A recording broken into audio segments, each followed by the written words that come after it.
अज़ीज़ तलबा व तालिबात अस्सलामुअलैकुम। उम्मीद करती हूँ आप सब खैरियत से होंगे। गुजराती के लास्ट पीरियड में हमने व्याकरण एकम बे उसमें समास के बारे में मालूमात हासिल की थी। तो प्यारे बच्चों, हमने कितने समास पढ़े थे?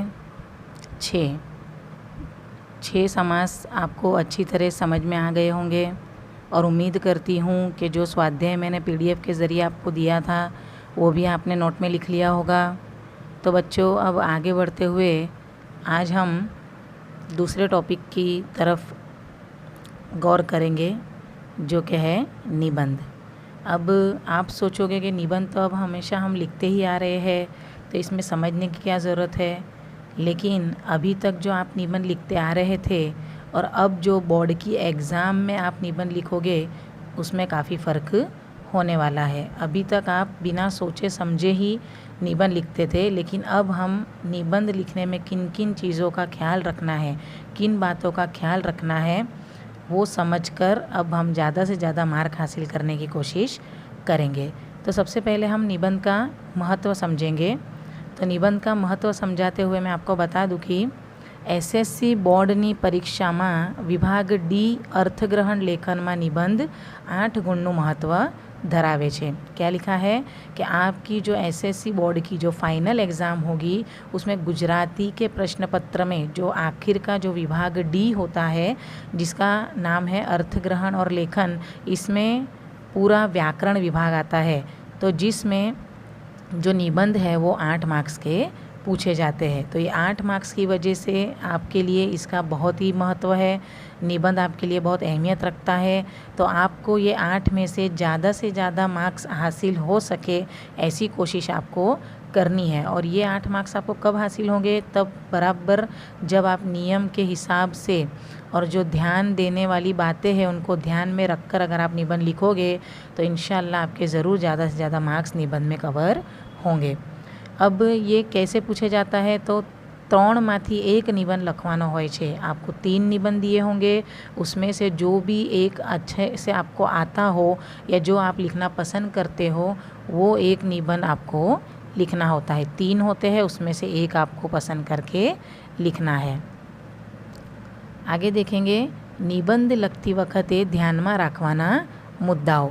तो खास यहाँ गौर कीजिएगा कि निबंध लिखते वक्त आपको किन किन बातों का ख्याल रखना है। तो सबसे पहले तो कोई एक विषय ने विचारीने पसंद करो।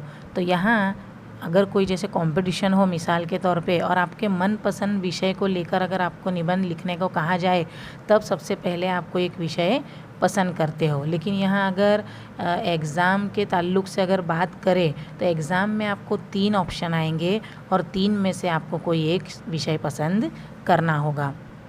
अब सबसे पहले वो विषय पसंद करके आपको क्या करना होगा? तो उसकी रूपरेखा बनानी होगी। रूपरेखा मतलब कि कैसे लिखना है, उसका प्लानिंग, कच्चा प्लानिंग आपको करना होगा। तो रूपरेखा में सबसे पहले है आरंभ। आरंभ यानी शुरुआत। तो आप निबंध की शुरुआत कैसे करोगे? दूसरा है मध्य भाग यानी उसके दरमियानी यानी बीच वाले हिस्से में क्या लिखोगे? और उसके बाद है अंत। तो इसका अंत, एंडिंग कैसे करोगे? तो सबसे पहले हम देखेंगे कि आरंभ। तो यहाँ क्या लिखा है कि निबंधनी शरूआत आकर्षक और विषयलक्षी होवी જોઈએ। तो जैसे कि मैं आपको अगर सबसे इफ़ेक्टिव चीज़ बताऊं तो अगर निबंध की शुरुआत आप करते हो तो जो भी विषय के ताल्लुक़ से आप निबंध लिख रहे हो, सबसे पहले तो अगर उससे रिलेटेड आपके पास कोई काव्य पंक्ति है, कोई रूढ़ि प्रयोग या कोई कहावत है, तो सबसे पहले इन्वर्टेड कोमा में आपको शुरुआत में वो लिखना है। तो उससे आपके निबंध की शुरुआत बहुत ही आकर्षक होगी और विषयलक्षी होवी જોઈએ। मतलब कि विषय के ताल्लुक़ से ही उसकी शुरुआत होनी चाहिए। जैसे मिसाल के तौर पे अगर मैं आपको एक दूँ तो उसमें माँ ते माँ करके निबंध लास्ट ईयर पूछा गया था बोर्ड की एग्ज़ाम में। तो अगर माँ ते माँ निबंध आता है तो उसकी शुरुआत आप कैसे करोगे आकर्षक बनाने के लिए? तो आपको एक कहावत या काव्य पंक्ति लिखनी होगी, जैसे माँ ते माँ बीजा वगड़ा ना वा। या और एक काव्य पंक्ति अगर आप लिख सकते हो तो जननी नी जोड़ सखी नहीं जड़े रे लोल। तो यहाँ माँ की तारीफ़ की गई है, माँ के जैसा कोई नहीं है, ऐसा ये काव्य पंक्ति और ये कहावत के ज़रिए बताया गया है। तो अगर ऐसी कोई आकर्षक काव्य पंक्ति या उससे रिलेटेड रिलेटेड कहावत या रूढ़ि प्रयोग आप लिखोगे जो उसके विषय लक्षी हो, तो इससे आपके निबंध की शुरुआत बहुत ही आकर्षक यानी एट्रैक्टिव और इफ़ेक्टिव लगेगी। दूसरा है मध्य भाग। तो मध्य भाग में विषय लक्षी चर्चा आपको करनी है। जो भी विषय आपने पसंद किया है, जो भी टॉपिक आपने पसंद किया है, जिसके बारे में आप निबंध लिखने वाले हो, तो उसकी चर्चा आपको करनी होगी, उसके बारे में अपने ख्यालात पेश करने होंगे। महत्वना तमाम मुद्दा ने टूक में आवरी लेवा। तो जो अहमियत वाली बातें उसमें है, जो भी मुद्दे हैं वो आपको शॉर्ट में उसमें समेट लेने हैं, सबको ले लेना है, जिसकी वजह से आपका कोई भी मुद्दा बाकी न रह जाए। अब आखिर में आता है अंत। तो एक बे असरकारक वाक्यों में निबंधનું तात्पर्य जણાવો। तो यहाँ क्या लिखा है कि जो आरंभ आपने किया, जो मध्य भाग में आपने लिखा, तो वो सब का निचोड़ जो है वो इफ़ेक्टिव तरीके से एक या दो वाक्य में निबंध के अंत में आ जाना चाहिए, जिसकी वजह से आप पूरे निबंध का जो निचोड़ है वो आखिरी के एक दो वाक्यों में दे सको। अब जैसे कि बोर्ड की एग्ज़ाम की अगर बात करें तो ज़रूरी नहीं है कि जो टीचर्स ने करवाया है या जो आपकी गाइड में है वही निबंध आपको आएंगे। वो वक्त में जो भी माहौल है, मौजूदा माहौल के हिसाब से भी आपको निबंध पूछा जा सकता है। जैसे मिसाल के तौर पे अभी कोविड-19 का माहौल शुरू है, तो हो सकता है कि बोर्ड की एग्ज़ाम में कोविड-19 की क्या असर है वो भी आपको पूछा जा सकता है। और निबंध में कभी भी अपने मौलिक विचार लिखने होते हैं, मतलब आप उसमें अपने ख्यालात पेश कर सकते हो। सिर्फ आपको ये बातों का ध्यान रखना है कि किस तरह से उसकी शुरुआत, उसका दरमियानी हिस्सा और उसका अंत लिखना है। बाकी कभी भी ऐसा नहीं होता है कि आपको जो भी गाइड में है वही पूरा बैठा लिख देना है, लेकिन आपको अपने ख्यालात उसमें पेश करने होते हैं। इसलिए कभी भी निबंध को याद नहीं करना है, उसके मुद्दे समझकर उसके बारे में अपनी ख्यालात पेश करने हैं। तो ये चीज़ों का ख्याल बच्चों आपको रखना है।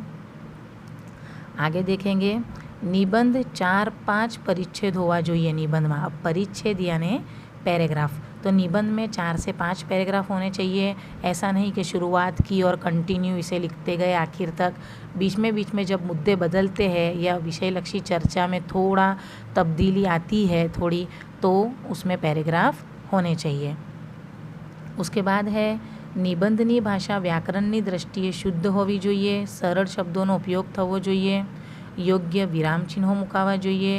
तो यहाँ जो हम निबंध लिख रहे हैं उसमें जो भाषा का इस्तेमाल हम कर रहे हैं वो ग्रामर के मुताबिक शुद्ध होनी चाहिए, उसमें ग्रामेटिकल मिस्टेक नहीं होनी चाहिए, शुद्ध होनी चाहिए। उसके बाद सरल यानी आसान शब्दों का आपको इस्तेमाल करना है, जिसकी वजह से निबंध में जो आप अपने ख्याल, अपने भाव पेश कर रहे हो वो आप अच्छी तरह से सामने वाले को समझा सको। योग्य विराम चिन्हों मुकवा જોઈએ, यानी मुनासिब जो विराम चिन्ह आते हैं जैसे कि पूर्ण विराम, अल्प विराम, प्रश्नार्थ चिन्ह, उद्गार चिन्ह, जो भी विराम चिन्ह विषय के ताल्लुक से जैसे जैसे आते हैं वाक्य के अनुरूप वैसे आपको मुनासिब तरीके से लिखने हैं ताकि अर्थ उसका बरकरार रह सके। तो નિબંધમાં વિચાર કે ભાવની દ્રષ્ટિએ પુનરુક્તિ ન થાય તેનું ધ્યાન રાખવું જોઈએ। तो निबंध में जो हम ख्यालात पेश कर रहे हैं या जो भाव यानी जो ख्याल हम रख रहे हैं उसकी बार बार पुनरुक्ति यानी वो दोहराया न जाए, ये बात की भी आपको ध्यान रखना है, इसका भी ख्याल रखना है। तो उम्मीद करती हूँ प्यारे बच्चों कि आपको किस तरह लिखना है निबंध और किन किन बातों का ध्यान रखना है यह आपको समझ में आ गया होगा। अब किस तरह लिखना है उसकी एक मिसाल आपको मैं एक निबंध के ज़रिए समझाती हूँ। यहाँ है दिक्री गरनी दीवड़ी, मतलब जो बेटी है वही घर का चिराग है। मानो कि अगर ये निबंध आपको पूछा जाता है तो उसके मुद्दे भी आपको दिए जाएंगे, पॉइंट्स, और उसी के हिसाब से आपको निबंध को आगे बढ़ाना है। तो प्रस्तावना जैसे कि आरंभ, जो शुरुआत मैंने आपको कहा कि काव्य पंक्ति, कोई कहावत या रूढ़ि प्रयोग के ज़रिए आपको शुरुआत करनी है इन्वर्टेड कॉमा में लिखकर। उसके बाद जो दिया है कि जैसे દીકરીનો અવતાર, દીકરા દીકરીનો ભેદ, દીકરીઓ પ્રત્યે બદલાતું સમાજનું વલણ, દીકરીઓને અપાયેલા હક અને विविध क्षेत्र દીકરીઓની भूमिका, ये सब दरमियानी हिस्से में आपको इसकी चर्चा करनी है, यानी इसके बारे में अपने ख्यालात पेश करने हैं और आखिर में है उपसंहार यानी आपका अंत। तो आखिर में ये सब चर्चा को ध्यान में रखते हुए आप क्या सोचते हो उसका निचोड़ आपको लिखना है। इस तरह आपको पूरी रूपरेखा बना लेनी है। जो આપણે દરેક યુગમાં રામ જોઈતા હોય તો પ્રત્યેક યુગમાં કૌશલ્યાને બનાવવી પડશે। આ મુજબના વિચારને એક સાહિત્યકારે રજૂ કર્યો। તેની યથાર્થતા યુગો સુધી એમની એમ જ રહેશે। આની સીધો અર્થ એ છે કે કુળવંત માતા જ કુળવંત બાળકને જણી શકે છે। બાળકના સંસ્કારના સીધે સીધા જવાબદાર સૌપ્રથમ તેના મા બાપ છે। તે પછી આસપાસના લોકો, સમાજ, શાળા વગેરે પરિબળો તેનો ચણતર ને ઘડતરમાં અગત્યનો ફાળો આપે છે। तो यहाँ जो દીકરીનો अवतार यानी उसका क्या महत्व है, तो यहाँ बता रहे हैं कि अगर हमें हर युग में राम चाहिए, यानी अगर हमारी जनरेशन, अगर हमारे देश के समाज के नागरिक हमें अच्छे चाहिए तो उसके लिए हमें अच्छी माताओं का होना बहुत ही ज़रूरी है। तो जो ये बेटी का अवतार है, जो आगे जाके एक माँ का अवतार लेने वाली है, एक माँ बनने वाली है, तो अगर ये संस्कारी हुई, अगर ये अच्छी हुई तो ही आने वाली जो जनरेशन है वो अच्छी होगी। तो इसीलिए यहाँ बेटी का बहुत महत्व बताया गया है। દીકરી સુસંસ્કારી હોય તો તે કુળદીપક બની શકે અને તેથી વધારે આગળ વધીને देश दीपक बनी सके। यानी कह रहे कि अगर बेटी अगर संस्कारी हो तो वो कुल दीपक भी बन सकती है, हमारे ख़ानदान का नाम रोशन कर सकती है, अने और इससे भी ज़्यादा अगर देखें तो देश दीपक भी बन सकती है, मतलब देश को भी आगे बढ़ा सकती है। एवी ज रीते दीकरी ये बेटे के बारे में था। जैसे हम सोचते हैं कि बेटा सुसंस्कारी हो तो कुल दीपक बन सकता है और देश का नाम रोशन कर सकता है, तो ऐसे ही जो बेटी है वो भी संस्कार और कुल जो है, हमारा कुल जो है, ख़ानदान है, उसका चिराग बन सकती है। દીકરીનો अवतार एटले एक भवमा बब्बे भूमिका। यहाँ कहते हैं कि बेटी का जो जन्म है या बेटी का जो वजूद है वो एक साथ दो, मतलब कि दो जगह अपना जो किरदार है वो अदा करती है। कैसे? तो लग्न पहला पिताना घरनो, शादी के पहले अपने पिता के घर का, और लग्न पछी तेना पतिना घरने उजाड़े छे, और शादी के बाद अपने पति का घर रोशन करती है। इस तरह मतलब जो बेटी है वो दो जगह अपनी जो भूमिका है वो देती है, मतलब अपना किरदार निभाती है और दोनों को मतलब दोनों तरफ उजाला करती है। समाजમાં અમુક ઘર કરી ગયેલી અંધશ્રદ્ધાના પરિણામે કહેવાતા સભ્ય સમાજમાં આજે પણ ઘરમાં છોકરાની અપેક્ષા છોકરી કરતાં વિશેષ રહેલી છે। जो हमारा समाज है इसमें जो अंधश्रद्धा है कि नहीं बेटा तो होना ही चाहिए, तो ये जो लड़के की जो उम्मीद ज़्यादा रखते हैं, तो ये जो कुप्रथा है ये बहुत ज़्यादा विशेष है। नव दंपति ने ત્યાં પહેલું બાળક પુત્ર જ હોવો જોઈએ। जो शादीशुदा नया जोड़ा जो है इनके अगर पहली औलाद जो हो तो वो बेटा ही होना चाहिए, ऐसा हर एक के मन में मतलब की इच्छा रहती है। सरकारना, समाजना, धर्मगुरुओना दरेकना प्रयासों छતાં ये सब की कोशिशों के बावजूद भी पुत्र जन्मनी लालसा ओछी थई नहीं। मतलब जो लड़के के जन्म की जो लालच सबके मन में है वो कम नहीं हुई है। पुत्रीना जन्मनी उजवणी, पुत्र जन्मनी उजवणी जेटली चमकदार ने धमकदार भाग्य ज कोई करे छे। यानी बेटी के जन्म पर कोई इतनी ज़्यादा खुशी तो शायद ही मनाता होगा जितनी खुशी बेटे के जन्म पर होती है। तो ये फ़र्क अभी भी हमारे यहाँ देखने को मिलता है कई जगहों पर, लेकिन फिर भी धीरे धीरे ये दूषण खत्म हो रहा है। आ दूषण सामाजिक मोभाમાં અટવાયેલા રહેતા સમાજમાં ગણતરી થાય એવી અપેક્ષાવાળા ઘણા કુટુંબમાં ઘૂંટાતું રહ્યું છે। પુત્ર જ અગ્નિદાહ આપે, यानी जो પુત્ર है वही અંતિમ સંસ્કાર કરેગા, આવો દુરાગ્રહ રાખનારા માટે પણ માત્ર પુત્રીના બાપ બનવું એ દુર્ભાગ્ય મનાય છે ને મનાતું રહ્યું છે। અહીં પણ અભ્યાસ અને આત્મબળવાળી માતાઓ આગળ આવીને આ પ્રકારની એકતરફી માગણીનો વિરોધ કરતા થયા છે। जो भी अब पढ़े लिखे हैं, जो अब ज्ञानी मतलब के बन गए हैं, जिनको ज्ञान हो गया है कि लड़का और लड़की में कोई फ़र्क नहीं है, जो काम लड़का कर सकता है वो लड़कियां भी कर सकती है, तो वो लोग अब इस चीज़ का विरोध कर रहे हैं कि ऐसा ज़रूरी नहीं है कि बेटा ही मतलब कि कुल दीपक बन सकता है। बेटियां भी अब माँ बाप का सर फ़क्र से ऊँचा कर सकती है। भ्रूण हत्या विरोधी कायदो बनावीने सरकारे સમાન સમાજની રચના તરફ અગત્યનું કદમ ઉઠાવ્યું છે। जो भ्रूण हत्या यानी कि जन्म से पहले ही जान लेना कि माँ के कोख में लड़का है या लड़की है गर्भ में, और फिर लड़की होने पर उसकी हत्या कर देना, उसे भ्रूण हत्या कहते हैं। मतलब जन्म के पहले ही लिंग पहचान कर उसकी हत्या कर देना। तो इसका भी कायदा बनने की वजह से ये दूषण भी काफ़ी हद तक कम हो गया है। લિંગ ઓળખ વિરોધી કાયદો પણ બન્યો છે, જે અંતર્ગત ગર્ભમાં રહેલ બાળક એ છોકરો છે કે છોકરી એનું પરીક્ષણ કરવાની બંધી છે। દીકરીને જન્મથી જ અટકાવવા ભ્રૂણ હત્या થતી હતી તે પણ બંધ થઈ ગઈ છે। जैसे मैंने आपको बताया कि अब ये कायदा निकलने के बाद ये भ्रूण हत्या की मात्रा भी काफ़ी हद तक बंद हो गई है, कम हो गई है।